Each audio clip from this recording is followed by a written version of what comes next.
અને આ સાથે જ સુરતના માંગરોળમાં પણ ખીમ નદી બે કાંઠે વહી રહી છે। નદી બે કાંઠે વહેતાની સાથે જ બ્રિજ પાણીમાં ગરકાવ થયો છે, જેમાં વેલાછી સેઠી ગામને જોડતો બ્રિજ ગરકાવ થયો છે। ખીમ નદીની જળસપાટી વધતાની સાથે જ પાણી ફરી વળ્યા છે। બ્રિજ પાણીમાં ગરકાવ થતા સ્થાનિકોને હાલાકી અવરજવર પર લાગ્યો છે રોક। સંવાદદાતા નિલેશ જોડાઈ ચૂક્યા છે ફોન લાઈન પર। નિલેશ, અત્યારે જે વરસાદી પાણી ભરાવાને કારણે ખીમ નદીના એક કોઝવે છે તે બંધ હાલતમાં છે અને સ્થાનિકોને મુશ્કેલી પડી રહી છે, શું છે સ્થિતિ?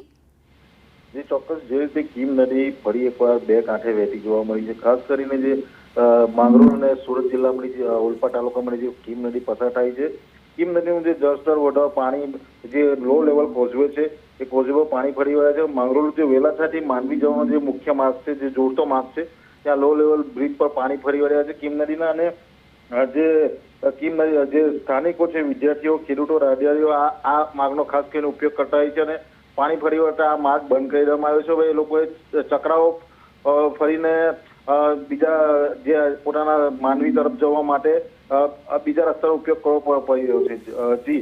જી આભાર નિલેશ, આપ જોડાયા તે બદલ।